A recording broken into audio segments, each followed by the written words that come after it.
interview kami.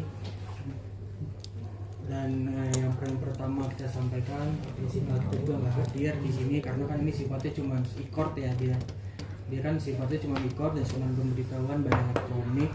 Jadi alhamdulillah sekarang sudah diputus permohonan talak cerai dari Arya Saloka, Mas Arya Saloka, dan sudah dikabulkan permohonannya, sehingga untuk selanjutnya nanti tinggal ikrar talak.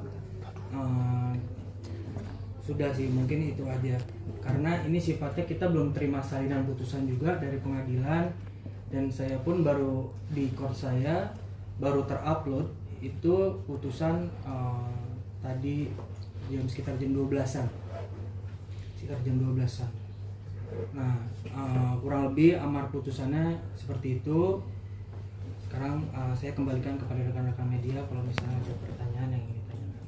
Bang, tapi sudah tahu hasil dari putusan tersebut? Sudah Apa diterima permohonannya. Apa saja Bang mungkin? Permohonannya dikabulkan gugatan kita, terus habis itu diizinkan untuk mengikrarkan talak cerai oleh pihak pengadilan atau majelis perkara akuo, sehingga nanti kita tinggal menunggu langkah selanjutnya bila mana tidak ada verzet, dan kemungkinan besar juga tidak akan ada verzet karena kan putusan ini diputus secara first take dan tidak dihadiri oleh termohon. Namun di belakang kita sebagai kuasa hukum sama-sama tahu bahwasannya hubungannya sebenarnya ya baik-baik saja, perceraiannya tidak ada defense atau tidak ada counter dari pihak termohon, sehingga kita masih menunggu putusan ini inkrah gitu. Udah ada penentuan pembacaan ikrar talak sendiri? Belum, karena kan setelah dia diajukan tuh setelah inkrah 14 hari setelah inkrah itu putusannya sudah dianggap diberitahukan kepada para pihak gitu 14 hari setelah itu. Gitu. Nanti Arya berarti harus wajib ya Pak? Masuk Iya. anak. Kalau untuk ikrarnya dia wajib harus hadir. Bang, hak asuh anak gimana?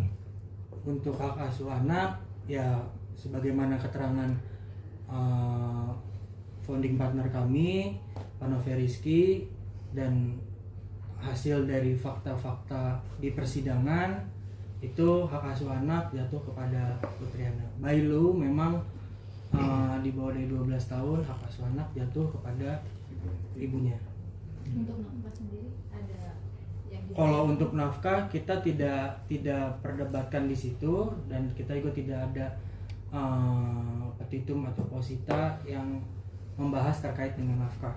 Jadi nafkah itu semuanya kita kembalikan kepada para pihak, termasuk prinsipal kami.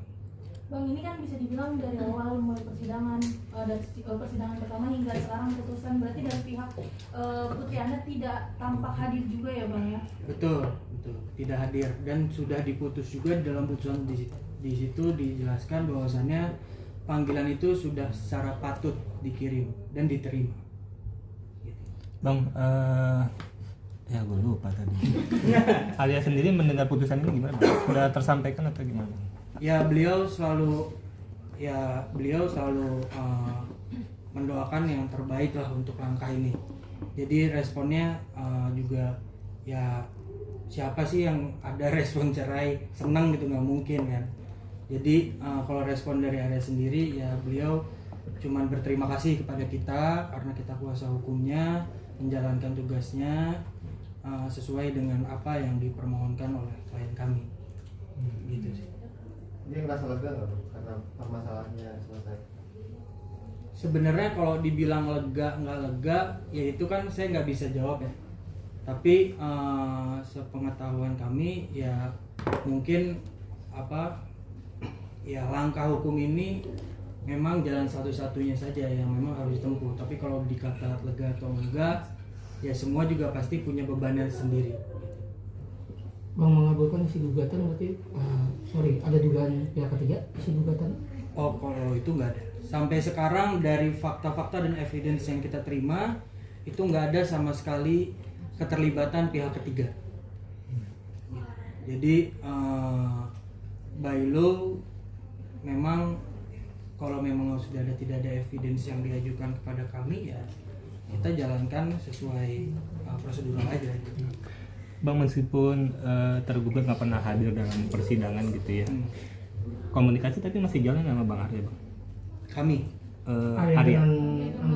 Putri Arya. kalau itu sepengetahuan kami komunikasi pasti ada, tapi melalui apanya kita juga nggak tahu, dan secara detailnya kita juga nggak tahu.